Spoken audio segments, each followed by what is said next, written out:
Sim FM, Talk Politique, la une politique. Et comme d'habitude, mesdames et messieurs, deux possibilités s'offrent à vous pour réagir à notre émission. La page Facebook de FIM Guinée, à travers laquelle vous pouvez nous faire parvenir vos réactions, tous vos messages. Voilà, pourront donc être concoctés, collectés par Amadou Silla avant d'être relayés dans ce studio. Vous avez également à votre disposition notre chaîne YouTube qui est très très efficace. Aux opérations techniques, nous bénéficions de l'appui de Mamadou Touré. Et nous sommes ensemble, je le rappelle, encore une fois, jusqu'aux portes de 18h. Le vieux très très barbu, Ibrahima Sorilène Kontsuma, bonsoir, bienvenue. Bonsoir Khalil, le jeune barbu, bonsoir à toutes et à tous. Et comment ça va? Ouais, voilà Guinée. Est-ce que tout ça, ce n'est pas trop lourd, hein? Avoir des barbes comme ça, voilà, partout tu passes, on se dit, ben voilà, c'est un vieux qui passe. Voilà, et le soir Khalil aussi emporte. C'est bon. D'accord. Voilà. Allez, Mamadou Boy Diallo, bonsoir, bienvenue. Bonsoir Ibrahima Khalil, bonsoir à tous. Bonsoir à Kankalabé, Djinji, je n'oublie pas Mombeya, Lonsin et bref, bonsoir à la Guinée. Et bonsoir à la Guinée. Alors, on ouvre cette émission par quand même cette convocation par l'armée, par la junte au pouvoir, bien sûr, puisque c'est ce qu'il faut dire, en Guinée, du directeur de publication du site d'information, Mohamed Bangoura, voilà, qui doit aller répondre sur des faits d'atteinte, bien sûr, à la sûreté de l'État, selon la convocation qui lui a été adressée. Ibrahima Sorilène Kontsuma, est-ce que vous êtes étonné d'apprendre ça aujourd'hui, qu'un journaliste est convoqué de surcroît au camp militaire? Au camp militaire. Bon, on verra tout dans ce pays, hein. Le ridicule ne tue pas, mais cela amène aujourd'hui pratiquement à comprendre l'alerte donnée, rouge donnée par le FNDC. Rappelez-vous qu'il y a quelques jours, le FNDC avait quand même alerté par rapport à une éventuelle situation qui est en train de rattraper aujourd'hui le monde des médias. Le FNDC a dit que des journalistes pourraient désormais être inquiétés, on pourrait nous bâillonner et beaucoup seraient sur la liste, en tout cas, des militaires au pouvoir à Conakry. Alors, ce qui m'étonne, j'aurais voulu aujourd'hui que ce soit la HAC, notre HAC, qui se prononce sur le sujet. Oui. Est-ce qu'elle a fait ou elle n'a pas fait? On apprend finalement qu'elle... Cela est en cours. Non, ça ne devrait pas être en cours. Cette convocation ne date pas d'aujourd'hui. Justement, c'est un recul, maman. Écoutez, on est désolé. Depuis hier, si Ama nous écoute, c'est lui qui est notre ami. Si Ama nous écoute, parce qu'ils sont prompts à interpeller les journalistes par rapport aux petits mots qu'on laisse dans les studios. Mais aujourd'hui, c'est un journaliste qui est convoqué dans un camp militaire. La HAC ne devrait pas mettre 1 heure du temps avant de répondre à cela. C'était pour dire, en tout cas à ce camp militaire, que le journaliste n'a pas pour hiérarchie le camp. Il ne peut pas se présenter de ce côté. Bien. Tu peux comprendre qu'il soit convoqué par la DPJ. Là, on comprend. C'est la police judiciaire.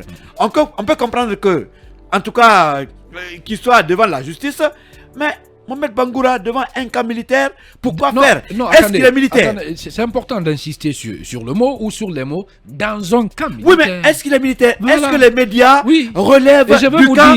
Ça veut dire que désormais... Je vais vous dire Lincoln. Oui. On a comme l'impression aujourd'hui que c'est un gang, disons une bande qui est en train de diriger la Guinée. Et puis voilà, sans foi ni loi, le problème, qui fait ce qu'il veut. Le problème, c'est la HAC justement qui doit réagir. Oui. Et la HAC et toutes les associations de presse devraient se lever pour dénoncer quand même ce grand recul. Bien. Même si Mohamed Bangoura parlait de l'armée, mais c'est pas l'armée de le convoquer, c'est pas un militaire, c'est un journaliste là. Non, en fait, et mieux que ça. Et ce qui est grave, il faut on fait comme si l'armée était, disons, au-dessus du peuple, mais c'est une partie intégrante quand même de la nation. Voilà, vous n'êtes pas intouchable. Si ça ne va pas, on doit le dire, on doit, n'est-ce pas, nous exprimer. Mais personne ne doit nous dénier ce droit. Le sujet sur lequel Mohamed est interpellé, c'est une tribune signée d'un journaliste que le site de Mohamed Bangoura a publié.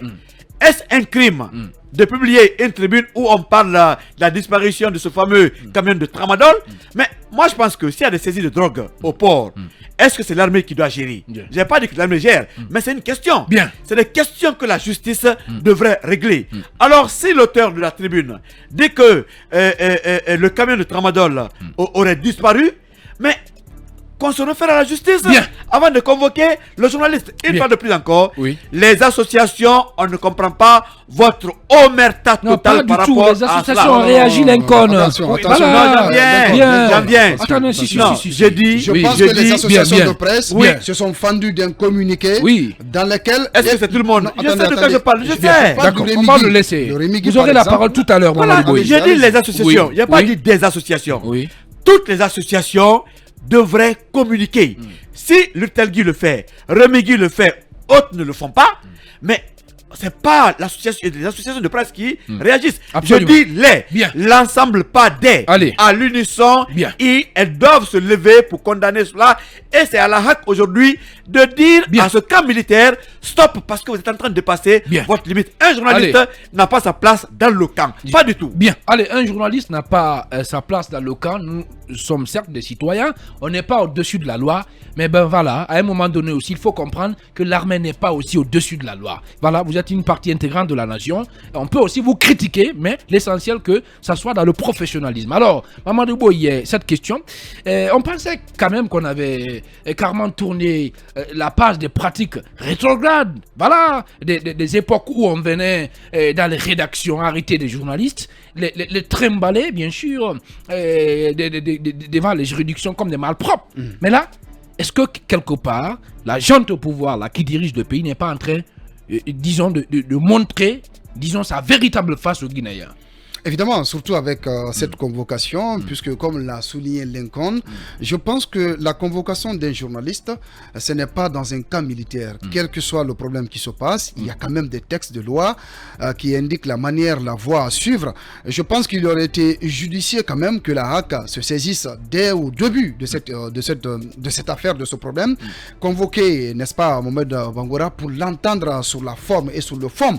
À la limite, comme l'a dit Lincoln, la DPJ, à la limite, mais convoquer un journaliste qui exerce de façon libérale sa profession en Guinée dans le cadre d'une telle affaire, je pense que c'est de trop, puisque la liberté de la presse en Guinée a été chèrement acquise et il n'est pas question aujourd'hui que nous les journalistes, que les associations, en tout cas de journalistes en Guinée, se laissent faire par rapport à ce que j'appellerais entre guillemets de l'intimidation par rapport à la profession, par rapport à la corporation.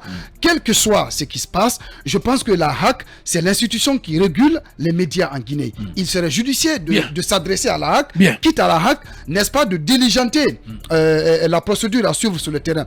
On apprend aux dernières minutes que notre confrère est quand même est en train d'être entendu par le président de la HAC, Boubacar Yassine Diallo. Je pense que... Avec le syndicat de la presse. Avec le syndicat de la presse. Et comme l'a dit Lincoln, de l'autre côté, il faut quand même dire que ce soit le Rémi Guy, eh bien Lutelgui ou la SPPG, toutes les associations de presse quand même se sont fendus d'un communiqué dans lequel eh bien, ils invitent l'autorité en place de savoir garder raison. Parce que là, c'est une dérive autoritaire, c'est une atteinte grave à la liberté de la presse en Guinée. Et ils doivent comprendre que les journalistes que nous sommes, on ne se laissera pas faire. S'ils veulent que cette transition réussisse, il faut qu'ils acceptent aussi d'être critiqués. S'il y a des faits, les journalistes sont là pour relayer quand même des faits. Et je pense qu'à tous les niveaux, nous mesurons notre responsabilité sociale face aux problèmes auxquels la Guinée aujourd'hui est confrontée dans le cadre de la conduite de cette transition. Mais je pense qu'il faut que les militaires savent raison garder. On ne peut pas convoquer un journaliste dans un camp militaire, dans une garnison militaire. C'est pas là-bas où il doit être entendu. Il y a des lieux appropriés qui sont, n'est-ce pas, ciblés pour être entendus. Je pense que là, c'est une dérive autoritaire qui va être répondue de la manière la plus forte. En tout cas, on ne va pas se laisser faire. Nous sommes des citoyens, nous sommes des professionnels, on n'est pas au-dessus de la loi, mais une bande de copains ne peut pas nous intimider. Il est 17h passé de 19 minutes ici à Conakry, c'est Film Guinée que vous écoutez. Merci de votre fidélité.